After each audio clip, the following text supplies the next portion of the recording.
नमस्कार। प्रस्तुत है आज का चिंतन। अशिक्षित होना बहुत बड़ा अभिशाप है। चाहे किसी में कितनी ही प्रकृति दत्त योग्यताएं हों, परंतु यदि वह अनपढ़ है तो उसकी प्रतिभा शक्ति का पूर्ण विकास नहीं हो पाएगा। केवल प्रतिभाओं का होना ही पर्याप्त नहीं है, अपितु शिक्षा द्वारा उनका विकसित होना भी आवश्यक है। जिस प्रकार से पौष्टिक भोजन के अभाव में शरीर कृश हो जाता है, उसी प्रकार उत्तम पुस्तक रूपी पौष्टिक भोजन न मिलने से मानसिक शक्तियां भी क्षीण हो जाती हैं तथा मस्तिष्क उन्नत नहीं हो पाता। पुस्तकें न केवल हमारी मानसिक शक्तियों को विकसित करती हैं, अपितु जीवन के प्रत्येक क्षेत्र में हमारी सहायता करती हैं। यदि हम थके हुए हैं तो मनोरंजन करती हैं, एकाकी हैं तो श्रेष्ठ मित्र का सुख देती हैं, विपत्ति में पड़े हुए हैं तो प्रेरणा तथा समुचित मार्गदर्शन देती हैं। पुस्तकों से केवल मनोरंजन ही नहीं होता, अपितु ज्ञान भंडार में भी वृद्धि होती है। इनके द्वारा घर बैठे देश विदेशों की अनेक सूचनाएं प्राप्त कर सकते हैं। किसी भी राष्ट्र की संस्कृति, निवासियों तथा उनके आचार विचार के संबंध में जान सकते हैं। वहाँ की साहित्यिक कृतियों का रसास्वादन कर सकते हैं। अच्छी पुस्तकें पढ़ने से सद्गुणों का विकास होता है तथा बुराइयां दूर होती हैं। विनम्रता, सहिष्णुता, श्रमशीलता, सज्जनता, सेवा, परोपकार आदि की भावनाएं हमारे अंदर पल्लवित होती हैं। निराशा और आपत्तियों के क्षणों में पुस्तकें अच्छे मित्र तथा मार्गदर्शक की भूमिका निभाती हैं।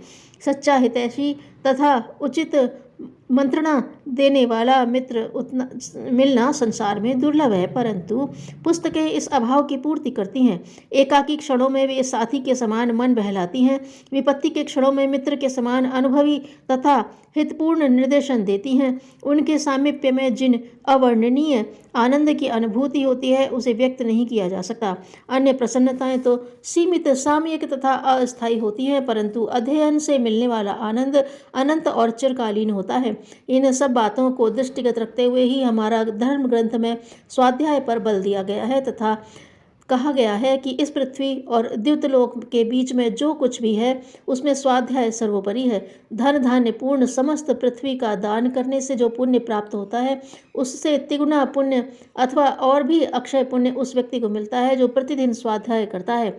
परंतु दुर्भाग्य का विषय है कि आज भी हमारे देश की बहुत सी जनता अज्ञान और अशिक्षा के गर्त में पड़ी हुई है। हम देखते हैं कि पुरुष और स्त्रियां विशेषतः 25 से 40 वर्ष की आयु तक के व्यक्ति शिक्षा के अभाव के कारण छोटे मोटे कार्यों में अपनी शक्तियां नष्ट कर रहे हैं। अनपढ़ होने के कारण न तो उनकी मानसिक शक्तियों का ही पूर्ण विकास हो पाता है और न जीवन स्तर ही उन्नत हो पाता है। बच्चों का पालन भी ऐसे लोग यथाविधि नहीं कर पाते।